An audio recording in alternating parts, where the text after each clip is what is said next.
Fellow students, the United States Marine Corps welcomes you to one of the higher seats of learning known as Napoleon's Retreat, where serious students of Dixieland music face south at the drop of a downbeat. To guide us in our studies, we have the famous American musicologist, composer, writer, and lecturer, Mr. Deems Taylor. Our musical ensemble is the widely acclaimed Memphis Five under the baton of Maestro Phil Napoleon. Fellow students, it's my pleasure to present Mr. Deems Taylor. Thank you, Mr. Stark. The musicians are now gathering on the stage as the house lights dim. I see that I have some time, however, as it appears that Maestro Napoleon's pianist, Mr. John Varro, has misplaced his piano.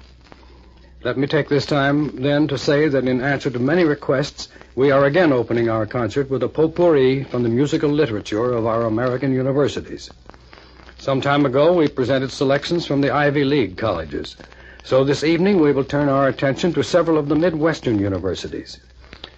I see that all is in readiness. It seems that the piano was there all the time. It was his glasses that Mr. Varro had misplaced. The overture follows directly.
What is it that the corporation president, the college president, and the Marine general have in common? Simply this: they all possess the traits of leadership so necessary to success these days. They have developed the ability to lead others to the benefit of all. Today, with the United States more and more assuming the role of world leader in many fields of endeavor, it becomes increasingly important that young college men assume their share of this leadership. Well, that's where the platoon leaders class of the United States Marine Corps comes into the picture. College undergraduates, except seniors, may be able to qualify for commissions in the Marine Corps Reserve and receive the world-famous Marine Corps officer training, which has helped to develop thousands of leaders both in military and civilian life. Look to the leaders today in government, industry, education, and athletics. You'll find that many of them selected the Marine Corps for their military training. So follow the leaders and find out whether you can meet the requirements of the platoon leaders class for college men. If you are a college senior or graduate, you can apply for the Marine Corps Officer Candidate Course program. If accepted, you'll receive your training in a concentrated 10-week course at Quantico, Virginia. For details, write the Commandant of the Marine Corps, Washington 25, D.C., and you'll have an answer back in no time.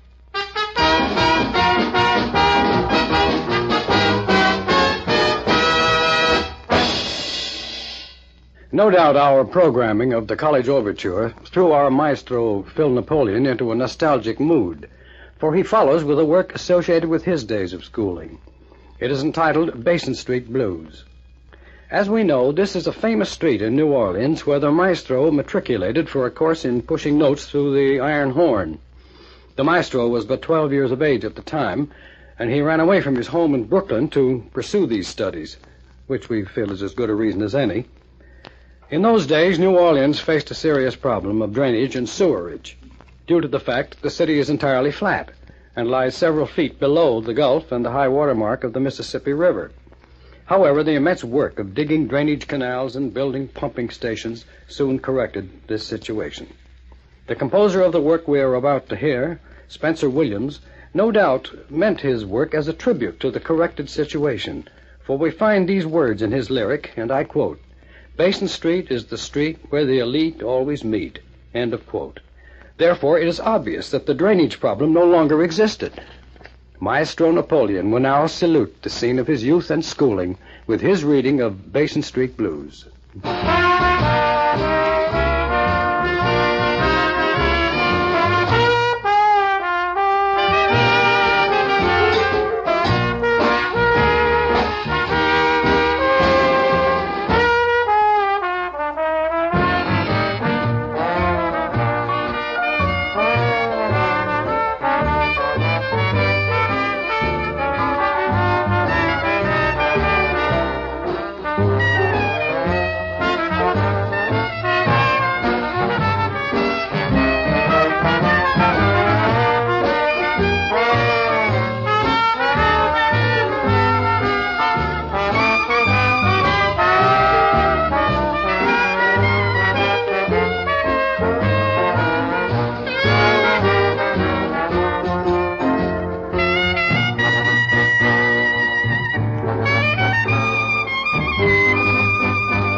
We have arranged a very interesting study in the application of Dixieland music through the use of the next composition. I recently discovered an old song copy and a lift-up piano bench that Maestro Napoleon had been using for a massage table. It was written for a cinema entitled Hollywood Music Box Review and is the work of Messrs. Edward J. Lambert and Gerald Dolan. The title page carries the name Panama, and under this title in small print is added a rumba song. In examining the copy further, I found this explanatory note, and I quote, "To simplify the reading of the rumba movement in this song, the certain bars which contain eighth notes are to be counted as follows: 1, 2, 3, 1, 2, 3, 1, 2, unquote. I rushed the music to Maestro Napoleon to have him prepare an arrangement, and I must say that he has simplified it even further. He has thrown out the eighth notes and the 1, 2, 3s, and what emerges is pure Dixieland, And if anyone can rumba to this, he is indeed endowed with the tin ear. The performance of Panama follows directly.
And so we bring to a close another musical soiree at Napoleon's retreat.